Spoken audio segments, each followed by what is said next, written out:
패스트 프로틴 리퀴드 크로마토그래피를 맡게 된 8조의 김영조, 김희연, 이재현입니다. 먼저 첫 번째 동영상과 기기의 목적입니다. 이 비디오는 FPLC 장치 사용에 대한 자세한 지침을 제공하고 샘플 분석 결과를 제시함으로써 장비 작동에 대한 표준 절차를 제공하기 위해 제작되었습니다. FPLC는 단백질 정제 과정, 크기 기반 분리의 활용, 단백질 리간드 상호작용 분석의 실행, 단백질 분해의 성능, 생체 분자 정제 및 분석의 구현 등의 목적을 가지는데 이번 실험에서는 고순도의 단백질을 분리하는 단백질 정제 과정으로서의 FPLC를 다뤄보도록 하겠습니다. 두 번째, FPLC의 원리에 대해 설명하도록 하겠습니다. FPLC는 액체상 샘플을 분리하는 크로마토그래피인 리퀴드 크로마토그래피의 종류로서 크로마토그래피의 분리 원리를 알기 위해서 컬럼의 원리에 대해 먼저 설명해 드리도록 하겠습니다. 이 실험에서 쓰일 컬럼은 애나이온 익스체인저로 음이온을 끌어당기는 양전하를 띤 정지상을 가진 컬럼입니다. 이온 교환기에 대한 친화도에 따라 이온과 극성 분자를 분리할 수 있으므로 용출 완충액의 농도를 점점 높임으로써 더 강한 흡착 단백질을 용출할 수 있습니다. FPLC의 구성은 위와 같이 버퍼, 펌프, 믹서, 샘플 루프, 컬럼, UV 모니터, 프랙션 컬렉터가 있습니다. 버퍼는 바인딩 버퍼와 일루전 버퍼 이렇게 두 종류가 있고 펌프는 컴퓨터를 통해 신호를 보내 버퍼를 흘려보내주는 역할을 합니다. 믹서는 A 펌프 2개, B 펌프 2개 사이의 검정색 부분인데 이는 버퍼의 비율을 프로그램된 프로토콜대로 조절하는 역할을 합니다. 샘플 루프는 샘플이 주입되는 곳으로 펌프와 연결되어 있고 컬럼은 이온 교환 컬럼으로 UV 모니터와 연결되어 UV 파장대에서 앱솔션이 일어나는지 확인할 수 있게 합니다. UV 모니터는 UV 센서로부터의 데이터를 모아 크로마토그램을 그려줍니다. 마지막으로 프랙션 컬렉터는 정제된 샘플들을 모아주는 역할을 합니다. 세 번째, FPLC 기기를 설명하기 위해 시행되는 실험에 사용한 초자, 케미컬, 샘플에 대한 설명을 하도록 하겠습니다. 초자와 케미컬은 위와 같습니다. 이번 실험에서 사용되는 샘플은 보바인 세럼 알부민입니다. BSA는 소열청에서 추출한 단백질로 생화학 및 생물학 연구에서 널리 사용됩니다. BSA의 주요 특징은 약 583개의 아미노산으로 구성된 단일 폴리펩타이드 체인으로 분자량은 약 66.5K다입니다. BSA는 고도로 구조화된 단백질로 알파나선 구조를 많이 포함하고 있어 열, 폐하 변화와 유기 용매 등에 대해 높은 안정성을 보이고 실험 환경에서 쉽게 변질되지 않습니다. 마지막으로 BSA는 물에 잘 용해되며 다양한 폐하 범위에서 용해성을 유지하는 특징이 있어 이번 실험의 시료로 선정하였습니다. 이번 실험에서 저희는 FPLC로 BSA를 정제하려고 합니다. 이번에 사용할 방법은 음이온 교환 크로마토그래피입니다. BSA의 등전점이 4.7이기 때문에 BSA가 음전화 상태로 컬럼에 잘 붙게 하려면 버퍼의 pH를 등전점보다 높게 설정해야 합니다. 그래서 저희는 폐하 7 정도의 버퍼를 쓸 것입니다. BSA를 pH 7 버퍼로 컬럼에 고정시킨 후 이를 용출하기 위해 1ml NaCl이 들어간 버퍼도 준비할 것입니다. 로딩 버퍼링과 에루션 버퍼링의 조성을 변화시키면 극성 정도에 따라 물질들이 컬럼에서 용출됩니다. 따라서 특정 용출 분액에서 높은 순도의 BSA를 얻을 수 있게 됩니다. 세 번째, 실험을 통해 FPLC의 사용 방법에 대해 알아보도록 하겠습니다. 프랙션 컬렉터에 샘플을 담을 튜브를 뚜껑을 열어 끼워 넣습니다. 부분의 화살표가 튜브 입구에 오게 놓아줍니다. 이때 살짝 들어올리면 고정이 풀리고 움직이게 되는데 튜브 입구에 맞닿게 놓아주면 됩니다. 주의할 부분은 프랙션 컬렉터 옆에 돌아가면서 샘플을 받을 수 있도록 해주는 부분이 있는데 이 검은색 부분을 뒤로 당겨서 이가 잘 물려 돌아갈 수 있게 해줍니다.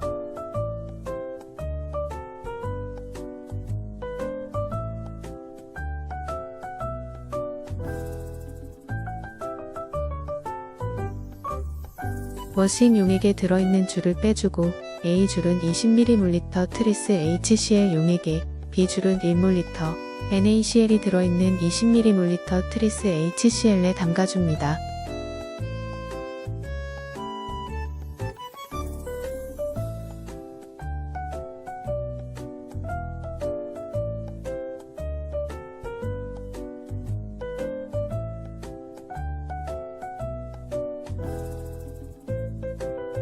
그 다음 컬럼을 연결해 줄 건데요.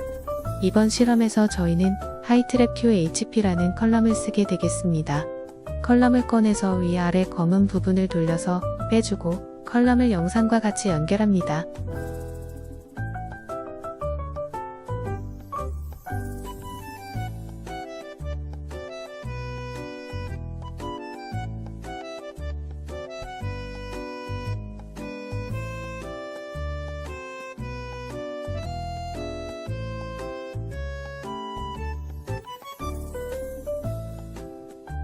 앞에 세팅이 끝나면 프로그램 세팅을 하면 되는데 일단 먼저 유니코언 7.2라는 프로그램을 켭니다. 프로그램을 열면 로그인 하라는 창이 뜨는데 패스워드는 유저네임과 같이 디폴트를 입력하고 OK를 누르면 프로그램이 시작되게 됩니다. 이때 새로운 프로토콜을 세팅하기 위해서 메소드 에디터 프로그램을 엽니다. 지금 보시는 화면의 왼쪽 맨 위 빨간 박스를 눌러 새 프로토콜을 생성합니다. 그럼 위와 같은 뉴 메소드 창이 뜨는데 저희는 여러 크로마토그래피 중 anion exchange 크로마토그래피 실험을 진행할 것이기 때문에 프리디파인드 메소드를 anion exchange 크로마토그래피로 선택해줍니다. 메소드 세팅스부터 이퀄리브레이션까지의 과정을 설정할 수 있는데요. 유니코언 7.2에서 전반적인 세팅을 해주기 때문에 메소드 세팅 부분에서의 몇 가지만 수동으로 세팅해주면 됩니다. 이때 컬럼 섹션의 쇼 바이 테크닉을 anion exchange로 컬럼 타입을 하이 트랩 QHP 1ml로 세팅해줍니다. 또한 컬럼 포지션의 일루언트가 흐르지 않고 지나가게 될지 흐르게 될지를 결정하는 바이패스와 이를 설정해주는데 저희는 일루언트가 컬럼을 지나가게 만들기 위해 1로 설정해줍니다. 컬럼의 일루언트가 어느 정도의 속도로 흐를지를 결정하는 플로우 웨이트는 0.4ml/min으로 설정해 너무 높은 압력이 가해지지 않고 적당하게 흐르도록 만들어줍니다. 이러한 메소드 세팅은 전반적인 세팅을 할 수 있게 해주는 파트입니다. 이퀄리브레이션부터 프로그램이 시작되는데 밑에 그래프의 파란색 부분을 통해 어느 때에 어느 파트가 진행됨을 알 수 있습니다. 이 파트는 이퀄리브레이션 버퍼가 컬럼을 통해 세척됨에 따라 표적 분자가 컬럼과 효과적으로 상호작용하게끔 하는 적응하게 만드는 과정입니다. 따라서 A 버퍼만 호스 전체와 컬럼 안에 가득 차게 됩니다. 샘플 어플리케이션은 샘플 루프에서 컬럼으로 샘플이 이동하게끔 만들어주는 파트입니다. 컬럼 워시 파트에서는 샘플 어플리케이션에서 다 들어가지 않은 샘플을 밀어서 다 들어가게끔 만들어주는 과정입니다. 일루션 단계에서는 프랙션 레이트를 유진 프랙션 컬렉터로 지정해줍니다. 이렇게 들어간 샘플 안의 단백질은 컬럼과의 친화도로 인해 컬럼에 붙게 되는데 일루션 과정에서 점점 비버퍼인 NaCl의 농도가 짙어지면서 버퍼와의 친화도가 컬럼과의 친화도보다 더 높아지게 됩니다. 버퍼와의 친화도가 컬럼과의 친화도보다 높아지게 되면 단백질은 컬럼에서 떨어져 나가게 됩니다.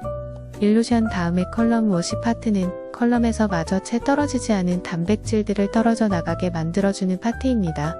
마지막 이퀄리브레이션은 컬럼 안에 NaCl의 염이 가득 차 있으면 컬럼의 성능이 떨어지기 때문에 A버퍼로 컬럼을 씻어주는 과정에 해당합니다.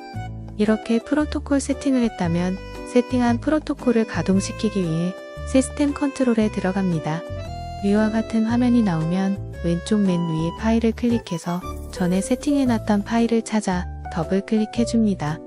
그럼 위와 같은 창이 뜨게 되는데 실험이 끝난 후에 받을 데이터의 이름을 네임 파트에 적고 스타트를 누릅니다. 그 다음 창에 뜨는 엔터 아이디와 셀렉트 아이디를 건드리지 않고 디저블 컬럼 락잉 포 디스 런을 클릭한 후 OK를 누르면 세팅한 프로토콜대로 프로그램이 작동하게 됩니다. 프로그램이 작동하게 되면 영상과 같은 사진이 뜨는데요.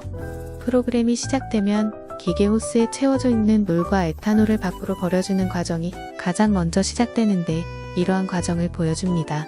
이 과정은 짧게 끝나기 때문에 미쳐 나가지 못한 에탄올과 물을 직접 빼주는 퍼징 과정을 해줍니다. 비버퍼가 지나가는 비펌프입니다. 4개 펌프를 모두 퍼징해줍니다.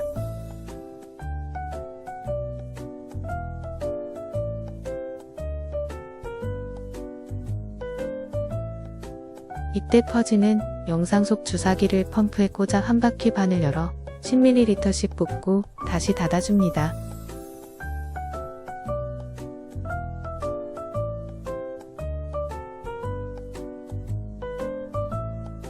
그 후 샘플을 시린지를 이용해 영상과 같이 샘플 루프에 인젝션해줍니다. 이때 샘플은 500 마이크로리터 이상 1ml 이하로 준비하여 천천히 넣어주면 됩니다.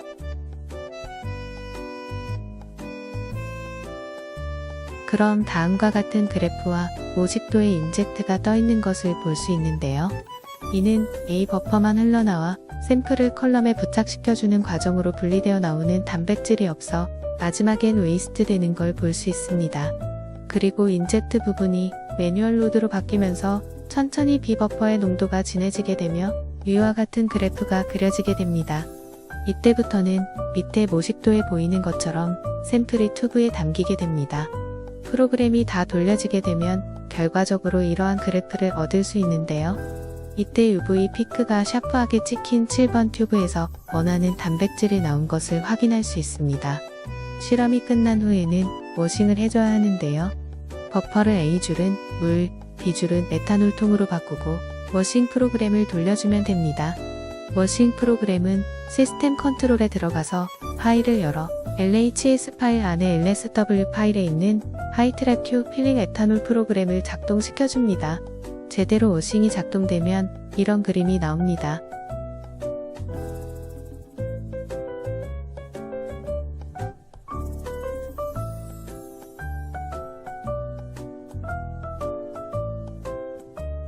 지금까지 8조 FPLC 사용법에 대해서 알아보았습니다.